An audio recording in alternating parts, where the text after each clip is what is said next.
I'm Sandra Glahn, professor of media arts and worship at Dallas Theological Seminary, and I wrote a book, Nobody's Mother, Artemis of the Ephesians in Antiquity and the New Testament, that was rooted sort of in my story and my exploration of what it means to be saved through childbearing, that enigmatic phrase in 1 Timothy. Basically, if they continue in the faith, what does that mean? I had been taught that it meant that a woman's appropriate use of her spiritual gifts is directed toward the nuclear family and raising up her children, and really that was the only appropriate use of any sort of speaking or teaching gift. And so when my husband and I hit a brick wall of infertility, which was a total shock because I'm the fourth of 5 kids. And if anything, I thought I might have 19. It was not just a marital, emotional, ethical crisis about whether you do in vitro and all of that. It was a spiritual crisis of identity because I didn't know what I was supposed to do with my life. What was the plan B if I couldn't have a nuclear family? That drove me to the text. And I'm also from a tradition that didn't even think women should go to seminary, let alone teach at a seminary, which is what I do now. So there's been a big character arc for me, just relooking at who is woman, what was she made for, what does it mean to be saved through childbearing? And you might wonder, what does that have to do with Artemis of the Ephesians? Here's how the logic goes. 1 Timothy 1:3, Paul says to Timothy, his protege, in a personal letter, I left you in Ephesus to teach certain people, not to teach false doctrine. And then the next question is, what was the false doctrine in Ephesus? And we go to Acts 19, and it gives us a lot of information. The first part of that is magic. Paul is sharing the gospel. He's doing miracles, and massive numbers of magic workers are coming to faith, and they're burning their magic books. And the second half of that is actually connected. I used to think of it as 2 different spiritual forces, but now I see that they were connected. And the second part of that is Artemis of the Ephesians.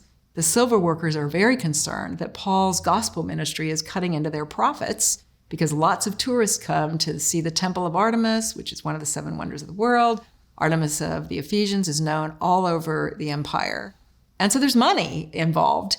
And Paul's gospel work is hurting them financially. And they're so upset about it that they chant for 2 hours in the theater, "Great is Artemis of the Ephesians." So I went to Ephesus and I realized everything I had been taught about her was sort of a synoptic Artemis, in that you might start in the 7th century BC and go all the way to the 4th century AD. I didn't need to know who was Artemis over 11 centuries. I needed to know who was she at the time of the earliest Christians. Who was she in Paul's context? And so I, in my PhD program looking at history, I had a historian help me figure out how you suss out what is just there during Paul's time. And so we looked at inscriptions that are from roughly 100 BC to 100 AD and a little beyond, basically within 100 years of Paul or so. We look at, what do the inscriptions say about Artemis? What do the literary sources say about Artemis? What do the coins say? What do the statues say? Whereas in the past, people have thought she's a fertility goddess. The evidence is overwhelming that it's the exact opposite. She is a goddess of virginity. And she's also, and this is key, in Ephesus, she is a goddess of midwifery. She's delivering babies. She's like a doula. And I suspect that the phrase, "she will be saved through childbearing," is a borrowed local phrase, because the very next line after, "if they continue in faith," in Paul, the next line is, "this is a faithful saying." And we've tended to connect the saying with what follows. And I think we need to connect it with what precedes.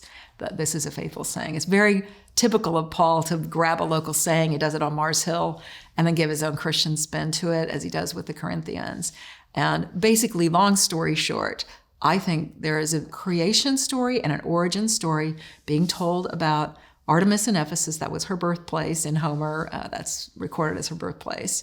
I think Paul is correcting a local origin story and a local creation story with the real origin and creation story, which explains why he's emphasizing Adam was first and not Eve, and actually Eve was deceived.